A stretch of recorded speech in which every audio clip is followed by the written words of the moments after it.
प्रधानमंत्री ने क्या कहा आपकी उन तमाम बातों पर? तो उन्होंने कहा कि हाँ, उन्होंने कहा है कि इन मसलों पर वो जरूर गौर करेंगे। साथ ही उन्होंने प्रधानमंत्री के हेल्थ और स्वभाव को लेकर कहा कि वो काफी अच्छे लग रहे थे, अच्छे दिख रहे थे मेंटली, फिजिकली। इस बात का जिक्र उन्होंने मीडिया से बात करते हुए कहा है। साथ ही सोनिया गांधी से उनकी चाय पर चर्चा है और उनके शब्द, उन्होंने कहा कि सोनिया गांधी ने कल उन्हें चाय पर बुलाया है और वो चाय पर चर्चा उनसे करेंगी।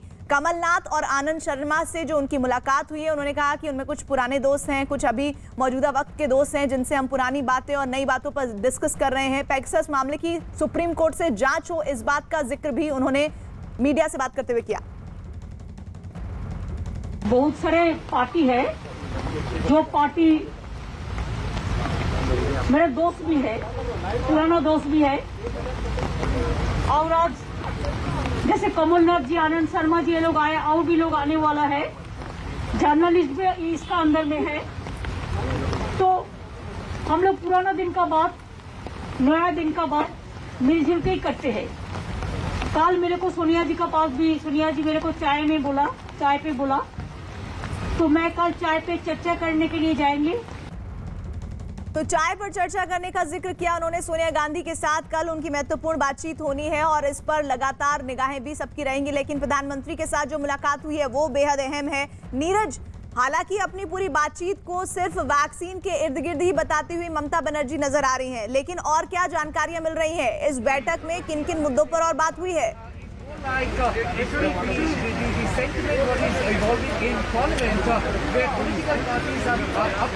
रिपब्लिक जी नीरज, कहिए, आपकी आवाज सुन पा रहे हैं।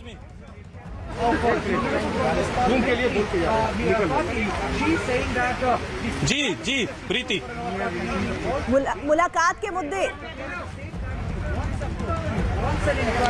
देखिए, मुलाकात के मुद्दे शिष्टाचार के तौर पे थे, लेकिन उन्होंने उस मुद्दे को जरूर रखा जो बंगाल से जुड़ा हुआ था। कोरोना के मसले पर प्रधानमंत्री को जरूर कहा कि टीकाकरण और दवाइयों की जो जरूरत है उसमें बढ़ावा किया जाए, यानी टीके और दवाइयों की मांग अधिक की है। और शिष्टाचार मुलाकात बताया है, क्योंकि आपको याद होगा कि किसी भी चुनावी जीत के बाद जो भी मुख्यमंत्री पहुंचते हैं तो एक शिष्टाचार मुलाकात करते हैं, लेकिन बंगाल से जुड़े कोरोना के मसले पर जरूर प्रधानमंत्री से चर्चा की।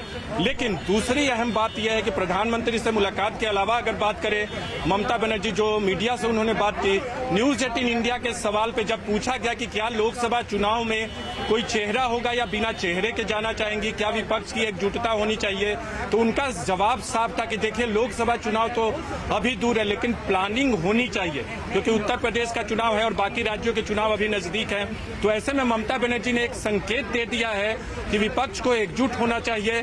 कल चाय पे चर्चा है कांग्रेस अध्यक्ष सोनिया गांधी से, उसमें भी राजनीतिक तौर पे बातचीत होगी, लेकिन ममता बनर्जी ने इशारे में ये बता दिया है कि विपक्ष को एकजुट होना होगा, भले ही लोकसभा चुनाव दूर हो। दूसरी अहम बात कि पेगासस के मसले पे प्रधानमंत्री से वो चाहती हैं कि वो ऑल पार्टी मीट उनको बुलाना चाहिए, चाहती है ममता बनर्जी, लेकिन पेगासस के मसले पर तमाम जो विपक्षी पार्टियां वो भी अलग अलग डिमांड कर रही हैं, सुप्रीम कोर्ट की निगरानी में जांच की मांग कर रही हैं। लेकिन सबसे अहम बात यह है कि प्रधानमंत्री से मुलाकात के दौरान उन्होंने कोरोना के मसले पर तो बात की ही, दूसरे मसलों को भी रखा होगा, लेकिन उसका जिक्र उन्होंने स्वाभाविक तौर पे यहाँ नहीं करना चाह रही होंगी, क्योंकि उन्होंने ये भी बताया कि कुछ ऐसे मसले जिनका जिक्र वो या प्रधानमंत्री ने उन्हें क्या कहा उसकी बात वो यहाँ नहीं कर सकती।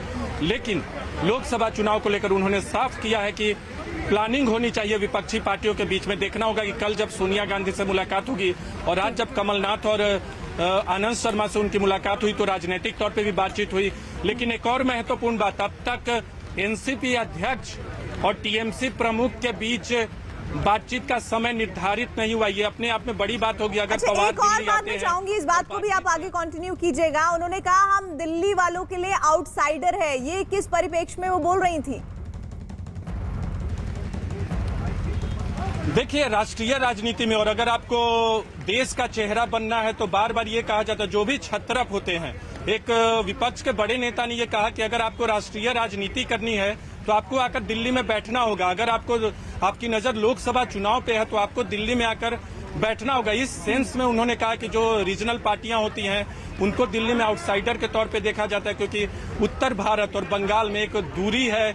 इसी तरह से दूसरे राज्यों की, अगर दक्षिण के राज्यों की बात करें तो जो भी छत्रप है उनकी ये शिकायत होती है कि दिल्ली में, खासकर नॉर्थ इंडिया में, उन्हें एक स्वीकार्य राजनीतिक दल के तौर पे नहीं देखा जाता। और ये तमाम दलों की समस्या होती है जो कि रीजनल स्तर के होते हैं, उनके एक नेता होते हैं, एक छत्रप होते हैं। लेकिन 2024 के लोकसभा चुनाव से पहले मुझे इस बात की पूरी उम्मीद है प्रीति की ममता बनर्जी का दिल्ली दौरा अब रेगुलर होगा, नियमित तौर पे वो दिल्ली आती रहेंगी। उन्होंने खुद ही बताया कि 2 साल पहले जब आई थी वो, ये 2019 के लोकसभा चुनाव के बाद, तो प्रधानमंत्री नरेंद्र मोदी के प्रति उनकी तलखियां पहले जो थी वो कम हो गई थी। तृणमूल कांग्रेस ने ये मान लिया था कि अगर आप प्रधानमंत्री मोदी पे निशाना साधोगे, क्योंकि लोकसभा चुनाव में जब प्रधानमंत्री मोदी पे टीएमसी ने निशाना साधा तो टीएमसी को नुकसान हुआ था।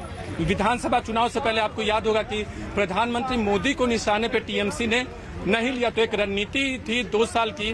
2 साल बाद वो दिल्ली पहुंची, प्रधानमंत्री से मुलाकात किया, बंगाल की बात की, कोरोना के मसले पे। लेकिन विपक्ष को भी एक संदेश कि आपको प्लानिंग करनी होगी अभी से, अगर लोकसभा चुनाव 2024 के लिए तैयारी करनी है। जी।